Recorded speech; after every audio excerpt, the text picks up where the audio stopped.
even the climb is organized. It's Late Night with David Letterman. Tonight, sportscaster Marv Albert, comedian Will Shriner, and Stupid Pet Tricks. Also, viewer mail, and another installment of Ask Mr. Melman. And now, a man who isn't sure if it's an ache or more like a dull throb, David Letterman.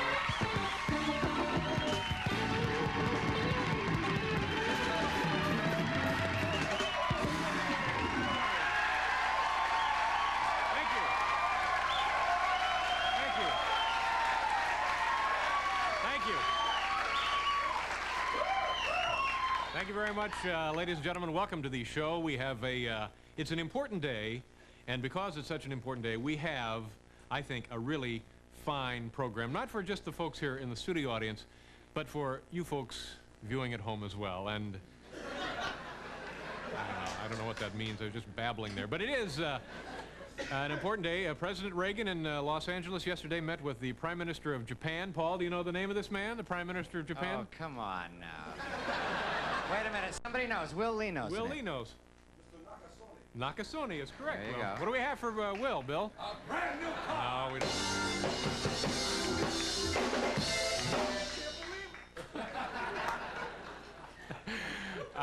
So Prime Minister Nakasone and President Reagan are meeting in Los Angeles, and it was a very productive meeting, a very strong ally. And after the meeting, Reagan left, got in his limousine. Prime Minister Nakasone left, got back on the tour bus. It was a...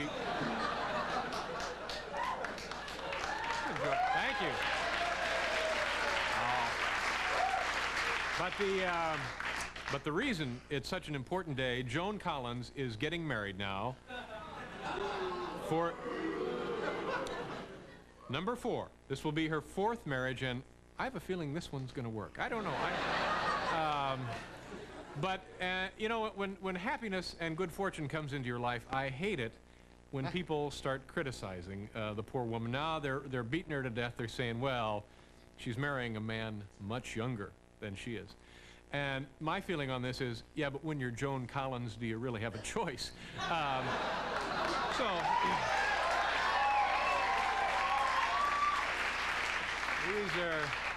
These, of course, are just jokes, and they're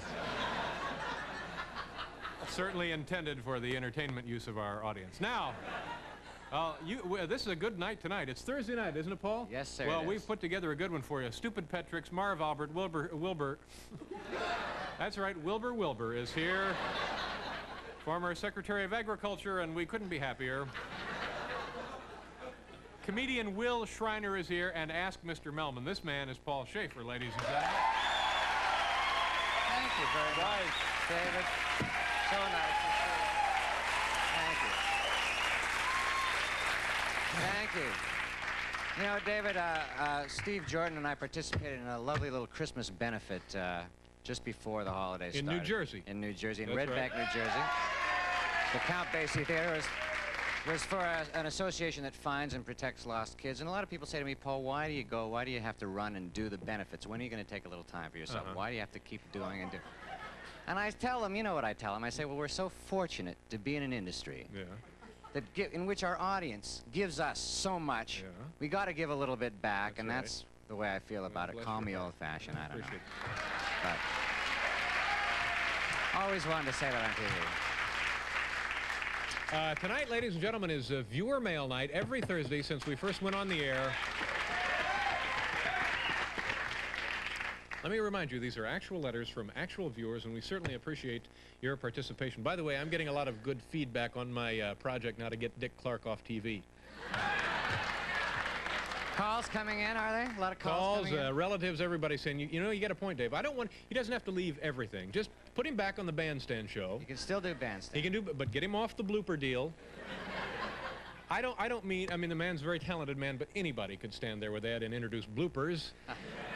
So we'll give that to somebody else. Get him off the game show.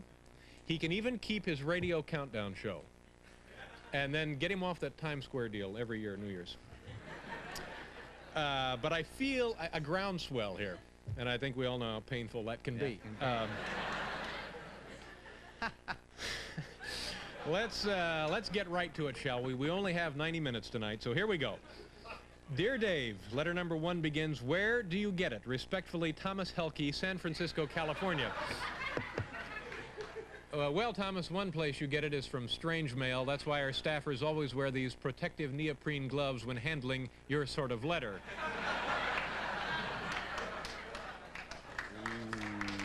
No.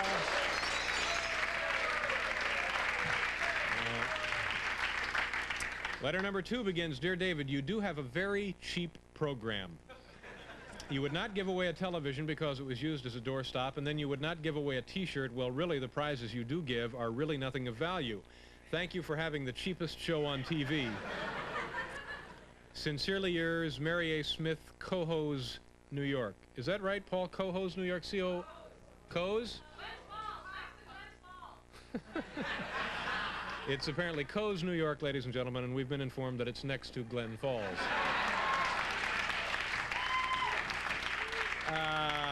Well, about us being the cheapest show on television, I have to agree with you. We like to think of ourselves rather than cheap as being, you know, kind of frugal. But you should have been watching us in the early days when things first got started. We really had no money in those days, and we were, in fact, I have some of the prizes we used to give away in the early days. For example, here is the, oh, this is a popular item. This is the late night tote bag. And then, of course, we gave away some of these. These are the late night mechanical pencil leads. Get those out of here now. And this was very popular. Remember, we used to give away a lot of these, Paul, the late night travel case.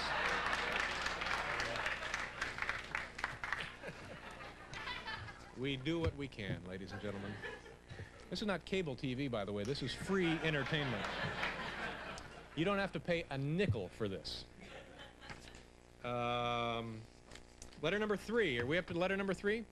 Dear Dave, one thing about the show bothers me. It seems that during viewer mail, this comes to us from Ione, Oregon, by the way. One thing about the show bothers me. It seems that during viewer mail, you will put any stupid letter on the air, not just the best ones. Am I right? Apparently.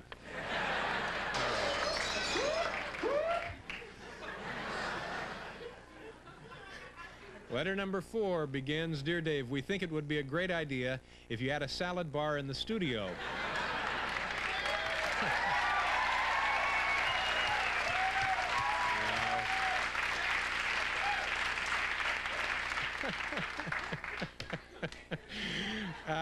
Not only for the audience, but also for the guests and yourself. Just think how relaxing it would be for someone on the show for the first time to be able to fix their own tasty, fresh salad. Just a thought. Joel, Goss, and Mike Rowe. Well, Joel and Mike, unfortunately, NBC prohibits the serving of food or drink in the studio. I think you can see the sign there. But during commercials, we do try to accommodate our guests, as I think you'll see from this videotape from an earlier program. Watch. That's pretty funny. Thank you, Dave. Listen, we'll have to do a commercial, and then we'll be right back. That's really great. Going very well. How do you feel? Can I get a salad? A salad? No, we don't have a salad bar. We have a photocopier, though. Would you like to make some copies? Well, I have a letter from my sister. No, go ahead. Knock yourself out. Thank you. Just one, please. No problem. Did you get the toner in there okay, Brian? Oh, yeah. All right.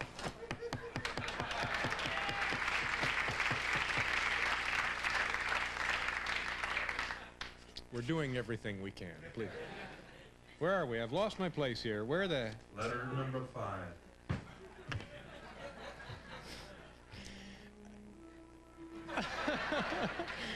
Dear Dave, letter number 5, I believe it is, begins, please change the guest chairs back to where they were originally. This new setup is terrible. There for a period of time we switched the guest chairs, and we're not sure why. And, are you doing the show for the pleasure of your guests, the letter continues, or the viewers? Now, the camera seems further away from you, and this screws up your takes. This is a devoted fan, a devoted fan, Max M. Hicks from Warren, Ohio. Well, you're absolutely right, Max. The new setup was a problem for my takes, and that's why we had to put the chairs back in their original position. Here's a little bit of videotape from one of the shows where the chairs were at the other side of the desk. And But I said, yeah, I was broke. So I took the part, you know, it was $12,500. That was an awful lot of money then. well, that's pretty darn good for 16 lines. Yeah, 16 lines. Excuse me a second, Jack, but what is that over there? Right up there. Yeah, 16 lines. Okay, well, we'll be right back.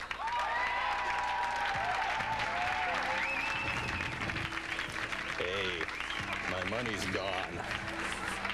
What are you trying to pull, you young punk?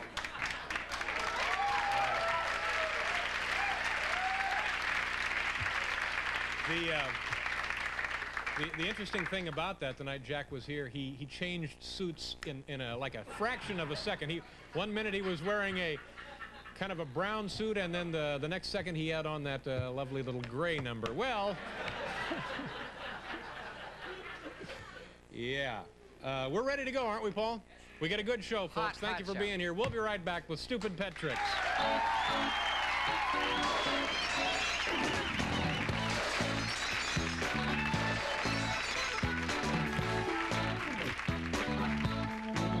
Thank you very much. Thank you, folks. You're here on a good night. It's time for our most recent installment of Stupid Pet Tricks. This is how this thing works. People who have animals, they've taught them to do interesting, peculiar, silly little things. They come on the show, and we have a lot of fun. Now, this is only an exhibition. This is not a competition. Please, no wagering. Now, let's meet our first participant tonight, Mr. David Wolf. David? Hi, David. How are you? Very good. Nice to see you, sir. David, where are you from? I'm from New York. What kind of work do you do? I'm a technician. And this is your dog? Mr. Ping Wu. Mr. Ping Wu, and what kind of a dog is Ping Wu? He's a one-eyed Pekingese. One-eyed Pekingese. Seems like a very nice dog. Yeah. And how old is Ping Wu? About 7 or 8, we figure. Okay. And what will the trick be? He will spin around and bite his tail when I sing Volare.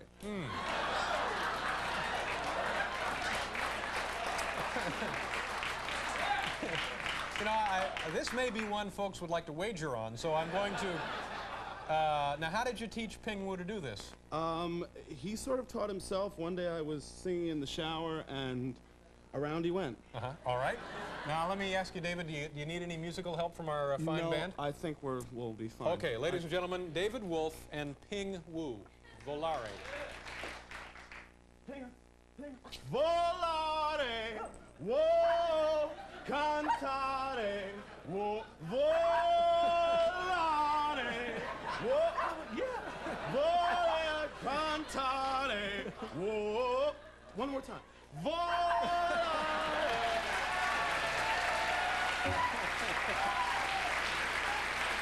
Very nice, David. Let's take a look at it again here in slow motion. Ping Wu and Volare. There you go. I've never seen a more frightened animal in my life. Thank you very much, David. Thank you, Ping Wu. All right, the dog is purring. Yeah, when he likes you, he makes a sound like he's growling. That's a strange animal. Oh. All right, David, thank you very much. Nice to see you.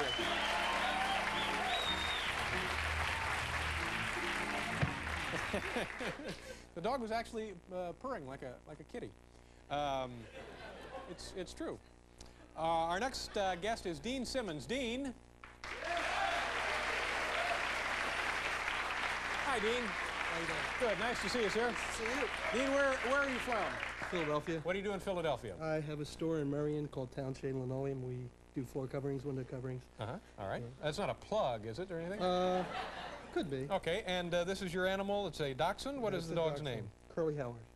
Curly Howard. Yeah. All right. Hi, Curly. How are you? How old is Curly? He's 3, just Three. 3. Nice dog. Good pet. Oh, yeah. He's Okay. great. Love him. What is the nature of the trick you're going to do with He Curly? opens up tennis ball cans and takes the balls out. Really? You mean the sealed cans or the? No, you have to take the metal off first, and you put the plastic back All right. on. Would you like a drum roll or anything from? No, I don't think it's necessary. He performs under any conditions. Hey, Curl? Curl? Okay. Here's the can of tennis balls. Curly.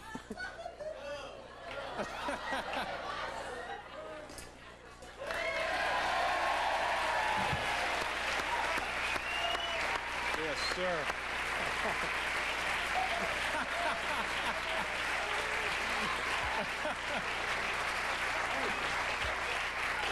Oh, my. Okay. Come on back, Curly. Very, very interesting display. Let's take a look here. You're going to see it again in slow motion instant replay, Dean, if we got it. Okay. Yeah, here it comes. All right, hush, Curly. There's the, here comes the critical part, the actual opening of the can. There you go. Yeah. Thanks, Dean. Nice job. Nice to see you. Bye, Curly. Take the ball.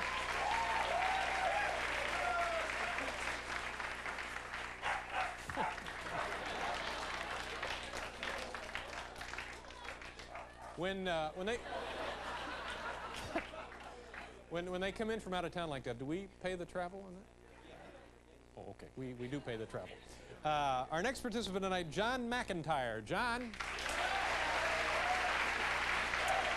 Hi, John. How you doing? Good. Nice to see you. Where are you from, John? I'm from Jersey City, Come on New down Jersey. here. And what do you do there? Well, I live there, but I work in New York, Uh-huh. in Manhattan. And this is your kitty, Cat obviously? Sheba. Sheba? All right. Yeah, she shakes hands, and perhaps she'll beg. Shake hands and beg. How long have you had Sheba? About 10 months. And you taught her these tricks? No, friend of mine, girlfriend taught it. Okay, all right. Why isn't she here tonight? She wouldn't do it.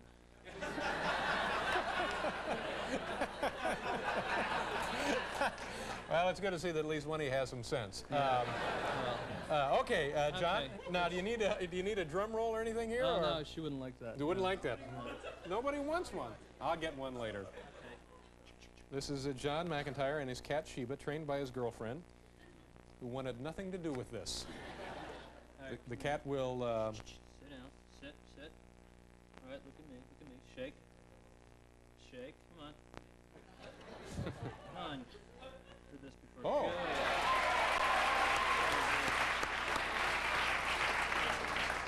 Okay. Let's see if she'll do that again. Okay. What do we need to see that again, or is there? What was the other part of the trick? Well, maybe she'll beg, but she's very scared. Yeah, she's a little nervous about the audience. Okay. All right. That's it?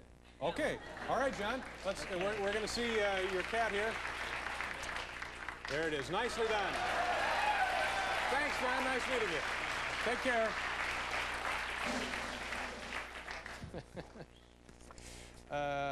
All right. Now we're down to number 4. This is Joanne Griffin. Joanne.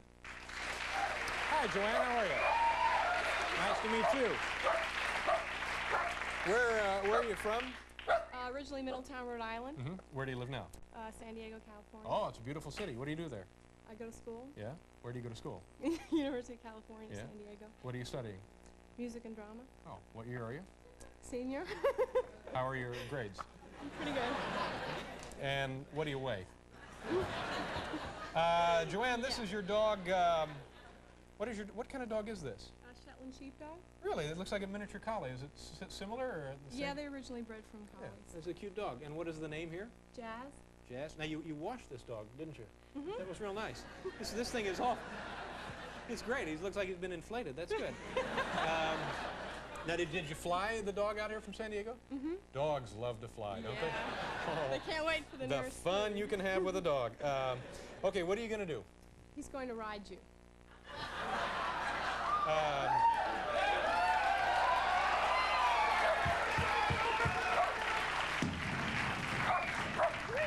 All right. What do I have to do? Okay, you have to get down on all fours right here.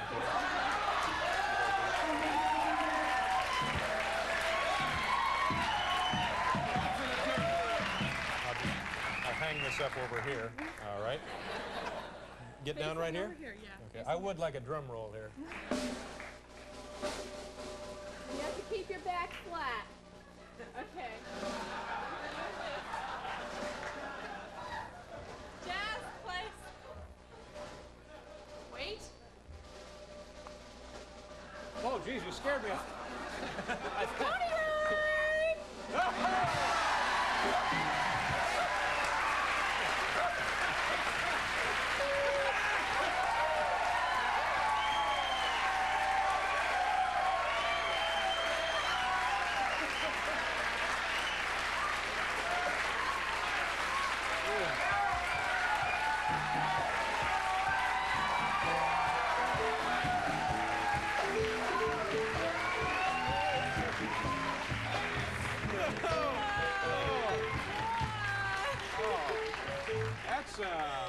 that's a very strange but very pleasant sensation. It's little dog feet there on my head. We're gonna take another look here. Okay, this is Jazz, a running start, and gosh.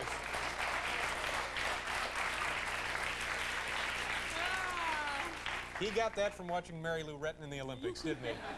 That was very nice. I hope you enjoyed your trip from San Diego.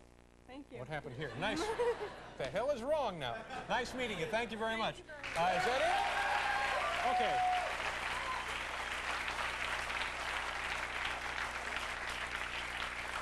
We'll be right back with Marv Albert, folks.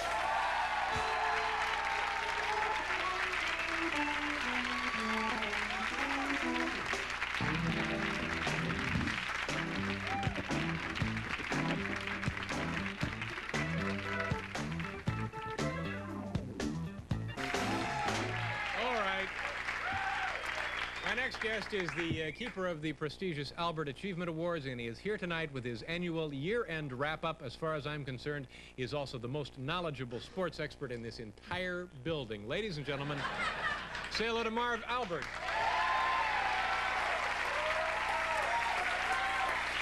So nice to see you. Nice to see you. Have a seat, sir. Actually, many have said most knowledgeable on the 7th floor. Marv, another, every time we turn around, there's some sort of accolade or some sort of an award or some sort of praise for you, and you, of course, richly deserve it all. Today, is this today's paper? Yep, January 3rd, USA Today. You are listed as the best, in boxing, I guess, best television announcer. Congratulations, that's very nice of you. How are you? Of course, the fight doctor will be upset. He was rated number 2. Ferdy Pacheco. He's number 2 as best analyst. Yeah. He's number 2. Now, is this your brother, Al Albert? Al is. He's number yes, 4th. He's number 4. Well, that's pretty impressive. Of course, there are only 4 boxing announcers in the country. Should be pointed out, but no, we down here. Number 5 is Tim Ryan, CBS. Right. Yeah, I didn't realize that there were actually that many boxing announcers. Oh, many more with cable going strong. Oh, cable is dead, Marv. No, Wake up! I was going to point out. Wake up, Marv. It's over for cable.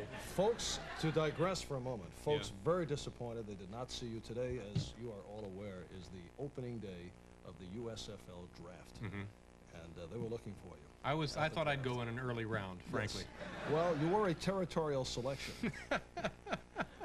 Well, did Doug Flutie get picked by the New Jersey Generals? Is that? Yeah, it's an unusual draft because most of the big names are gone in what they call the territorial selection, and the Jersey Generals, the one club that would have a shot at Flutie because of the millions of dollars in the pocket of Donald Trump.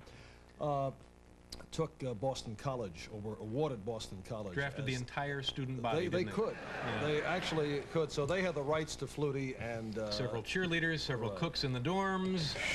Counselors. And you know Doug will be using it in negotiating when the NFL draft. Let's talk about that more a little later. We want to get now to, this is your year-end compilation of the Albert Achievement Awards. How many, do you do one every week, once a month? So this is, I guess, locally once a month. And of course here. So this is the comprehensive This study. is it. This is it. This is going to be some exciting TV. Staff working on it for many, many months, led by our producer. A salute to the year in sports for 1984. Look at the Albert Achievement Awards, ladies and gentlemen. Hang on to something. Here it is.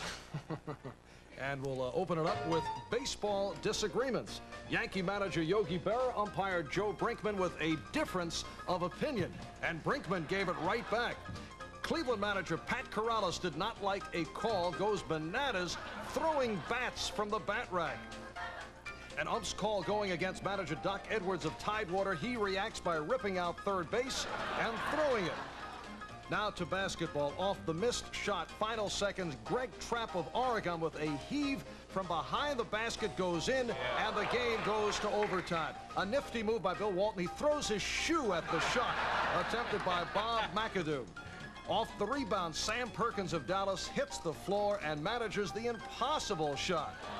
Now the shot of the year, Dennis Johnson of Boston, underhand fling. And fans certainly got into the action at a USFL game. This fellow thought he came up with a football, but someone with a net had other ideas. And the U.S. Open. Watch the hustle by Jimmy Connors takes him right into the stands for a brief refreshment break. At Madison Square Garden, a Knick fan feels, why should I return the basketball? Go get another one. In the world of boxing, final seconds of the round. Now the bell goes, but Tony Anthony does not care. He keeps right after Mike Weaver, and this after the bell. Golden Gloves boxing. This is one of Dave's favorites. They go down simultaneously. A double KO. Back to baseball. Pop fly leading to the combination by Wayne Tollison and Larry Parrish of Texas. Wow. Another nifty play. Scott Fletcher and Ron Kittle of the White Sox with a bobble catch. And how about Len Matuzak and Juan Samuel of the Phillies off the collision. On the mound this past baseball season, Lee Smith of the Cubs with a unique delivery. Here is Tim Conroy of the A's with a bit too much on the pitch and has Dave Winfield amused. Now, pitching can be dangerous at times, as Joe Niekro of Houston can attest to. Now, how about this play? You'll see the comebacker.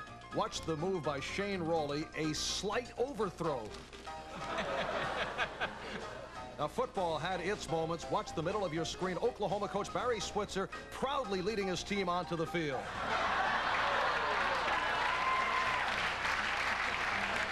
Again, middle of the screen, Jeff Apodaca of New Mexico goes offside, jumps back, but draws Brigham Young offside. Here's Ken Times of Memphis of the USFL with some difficulty getting the jersey back on. For officials, there were some rough moments in the World Series. The pitch by Aurelio Lopez catching umpire Larry Barnett. And a tough go for the referee in attempting to break up this scramble. We had our share of the unusual. There was the rat that made its way onto the field at Fenway in Boston, scooped up by Ed Urock of the Red Sox. Here's the bunt of the year, providing problems for Yankee catcher Butch Weidiger. Now check out this grounder to Randy Reddy of Milwaukee. The throw is just off the bunt. And the deflection play of the year, Mike Heath appears to have a base hit up the middle, but the carom, and he is retired. He is robbed. We close with the most intriguing anthem performance of 1984. Tony Leonard up at Yankee Stadium, revving up for the opening bars. Oh, say. Can I have... I'm so sorry. Didn't have my pitch in my thought. Oh, say, can you see? We're going to do a second that invitation. We'll be right back with Marv Albert.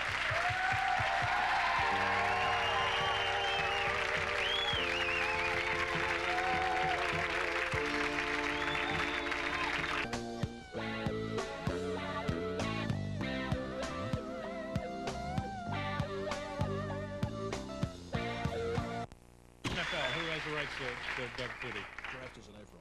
Oh, we don't know yet? No. Okay. We're working on it. All right, ladies and gentlemen, later in tonight's program, Mr. Melman will be here, comedian Will Schreiner. Now, Monday, jot this down, Monday on our program, comedian Kevin Nealon will be here.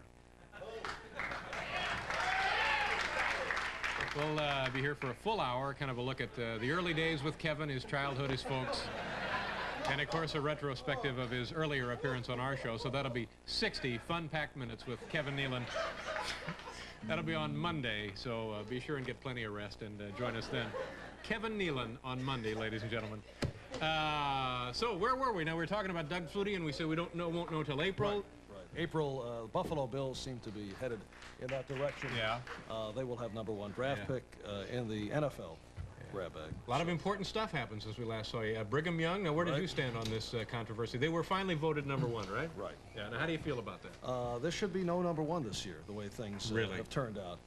As someone in boxing mentioned, it's like a vacated title. Brigham Young's schedule, they were 13-0, but as it turns out, only 4 of the teams they played finished over 500. Yeah. I know the folks in Salt Lake City will not react well to this, but they didn't they didn't play anybody. Yeah. Record of 13-0 has no meaning, and the polls are so ridiculous anyway.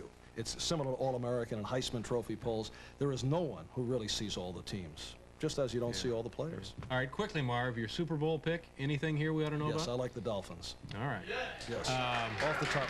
Marv, have a Round turning. have a good year. Nice to see you David. again. Nice Marv Albers, Thank folks. And, we'll be right back after you take a look at this.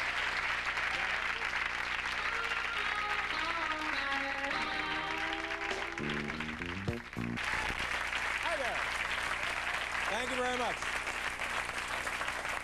Welcome back to the program, ladies and gentlemen. It's time for something we call Ask Mr. Melman. Now, before we bring him out here, there are some rules. Rule number 1, due to time restrictions, you are not allowed to simply ask Mr. Melman to begin counting. Rule number 2, although Mr. Melman will not be handling food tonight, an injunction obtained by a group of concerned parents requires that he wear a hairnet. Anatomical queries may be illustrated with charts or models, but please, no disrobing. And finally, remember, Mr. Melman is not an attorney. Ladies and gentlemen, Larry Bud Melman.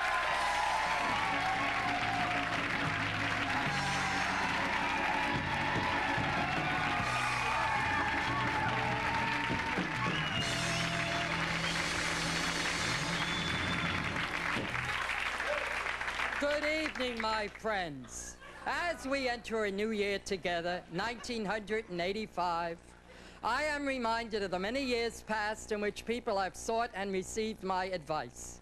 People so pathetically unable to manage their own lives that they would follow the advice of a total stranger like me. Once again, I am here so that the lost and trouble among you might seek my counsel. I will answer questions on any subject: life, love, finances, home, heating. But remember, I am not an attorney. Okay. Who has tonight's first question for Mr. Melman? How do you do, sir? What is your name, please? Scott Whitland. Scott, where are you from? North Belmore, New York. Nice to see you, sir. And your question, please? What's the quickest way to make money? I have my Cornell tuition bill due January 14th and no money to pay it. Uh-oh. Trouble. Okay. Well, my young friend, rather than squandering precious years and countless dollars vainly pursuing a higher education you're so obviously ill-equipped to handle, my advice is quit school immediately.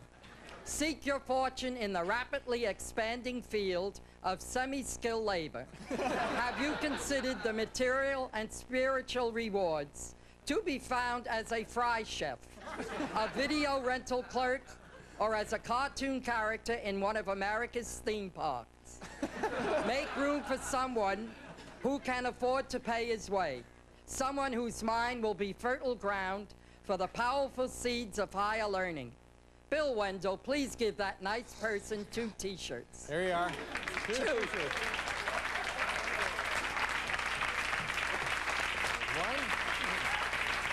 There you are. Scott, nice meeting you. Thank you very much.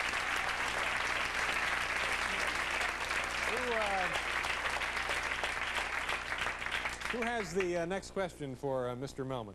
How do you do, sir? What is your name? John Carlson. John, okay, and you have a question for Mr. Melman? Yes. Okay, before you do it, Larry, periodically try and get a breath. Okay. Go ahead with your question, John. What is the typical woman? Oh. Easy. Barbara Eden. Bill Wendell, please give that nice person 2 T-shirts.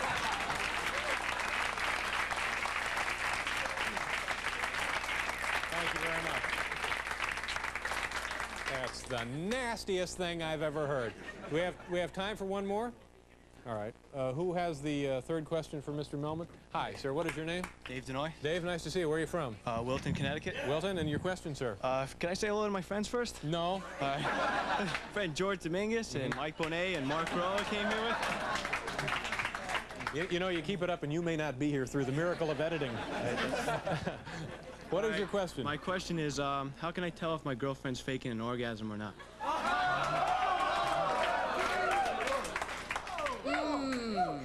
Well, I could give you a laundry list of visible biological responses, but frankly, I can't imagine why you should care. Women enjoy sex too much as it is, and worrying about your partner's sexual needs just makes you that much less of a man. Women have their own ways of satisfying themselves. Your job is to get them young, treat them bad, tell them nothing, and take them nowhere. Phil Wendell, please give that nice person two t-shirts. There you go, sir. Nice meeting you. Thank you very much. Oh, my God. Well, we'll be right back.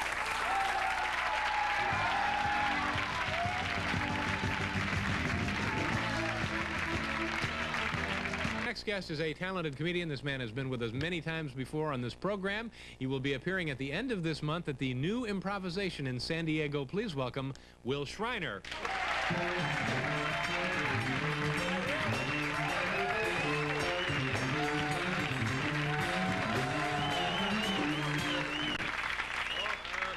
Nice to see you. You're going to be, let's check this, at the New Improvisation. Yep, they opened one in San Diego. Was there an old one in San Diego? No, no. This will be the New Improvisation. The only improv in San Diego. That's what, this should be the only improv in San Diego is what it should say. Let's get that right. Should be the only improvisation in San Diego. They're trying to pawn it off as something new, but it's the only one. Well, it's a new place, though. It's a new place. Yeah.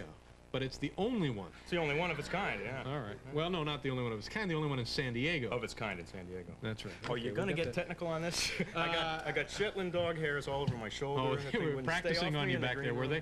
I was very nervous, too. I was getting made up, and I thought I saw Bob Hope in the hall. No, well, yeah. The last time you were here, Bob came on. We've put somebody on the door since then. Oh, okay. Bob will apparently just periodically walk right in and say hello. How you been? Congratulations. I know you're married now, and how's that working out? That's Pretty happy with that? Yeah, that's good, yeah. I got married. We lived together for a couple of years and decided, what the heck, we need a blender. Yeah. It's a big step. Yeah. Yeah, you know, it's nice. Gifts. We got a lot of gifts. Mr. Coffee for every room in the house now. Yeah.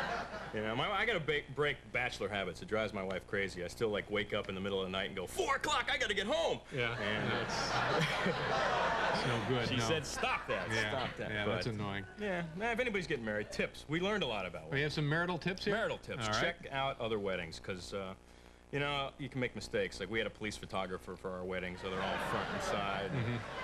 We went to a real cheap wedding. They didn't have a sit-down dinner. They just had a catering truck pull up and honk. A terrible organist, too. The guy's monkey was all over the place, you know. His monkey was all over the place? You know, getting into stuff? Yeah, running around, being a pest. Stepping in the dip and that kind of thing? Yeah. About that. I don't know, you know, marriage. I almost got married in high school. Oh, I didn't know that. Yeah. Well, that'd probably been a terrible mistake. Well, I got out of it. It's cost me a fortune to keep that rabbit on a life support system. And peculiar response. Yeah. So now, are you living in the same place? Nope. No, I bought a house. That's bought good. A house. No payments till 86. That's nice. I bought a house, and you know, when you move into a house, you got a lot of things you got to do. I mean, you got a big house, right? And I have a house. It's modest. I like to think of it as modest. It's a modest home. It's not a trailer house, right? No, it's not a trailer house. It's not that there would be anything wrong with living in a trailer house, but it's a modest home. But there are no wheels anywhere on it? There's no wheels anywhere on it. Well, because you know, everything's expensive. You know, when you got a house, you can't call the landlord. We had a problem with bugs, and I call it discount exterminator. It's probably a mistake, wasn't Yeah, it? send out a guy with a rolled-up magazine. Yeah. Says I got a shoe in the truck in case there's trouble. But, Yeah, big job for the shoe. Okay, so now but you like the new place? Yeah, I like it. It's good. And I like California. I'm out there. I'm getting acting careers in shape. Oh, that's good. Yeah, I'm studying. You'd be a fine actor, I would think. Well, you know, it's that or a game show. I don't know. Wink Schrinerdale. They wanted me to change my name. Change your name? Yeah. All right. I'm studying acting, though. I'm at the Bo Derek Dramatic Arts Academy. Ready for my big break. Yeah. Now, I understand, speaking of acting, yes, you brought some film tonight. Now, is this a sample of the kind of thing you do, or? No. This is, since you had stupid pet tricks tonight, my dogs wanted to come out. I got 2 dogs like you do, good. and you know what trouble dogs can be. Oh, so yeah. I wanted them to make the trip, but they had prior commitments. So I hid the camera, and I put together this little film, which is this is nice. You made a little film of your stupid dogs. pet trick film of my dogs and their antics, things that they're up to. So we'll take a look at that. This is a film prepared by Will Shriner here, and his 2 dogs. It's my 2 dogs, Petey and Cooper. and they're troublemakers. You know, they're like regular dogs. They like to stay around the house, you know, and spend the day catching a ball occasionally, or sometimes they'll chase UFOs around the backyard. But I can't leave anything lying around, Dave, because when those dogs get bored, why, they'll grab my keys out of my pocket, and then they'll talk one another into taking a little spin in the car. Oh, no. They wait till the coast is clear, then they make their break, you know. They love joyriding around the neighborhood, but I'm proud to say they're safety conscious. Always buckle up. It's the law. They may drive around, do some sightseeing for a while, and try to pick up a couple of poodles that live down the street, but as long as they stay in the neighborhood, you know, PD is a relaxed, because Cooper's a great driver, you know. PD can relax and hang out the window because he knows Cooper obeys all traffic laws. They drive slowly in residential areas, you know, and they watch out usually for their pals crossing the street. Uh-oh, it's their friend Wally. Look out! No problem. Cooper sees him in time and can stop. He made it. The roads are safe enough. It's that pesky cat Whiskers. Get him! He made it. If you see these dogs on driving around, keep your cat indoors. And that's a little look at that. That's the stupidest thing I've ever seen. We have to do a commercial. We'll be right back here with Will Schreiner.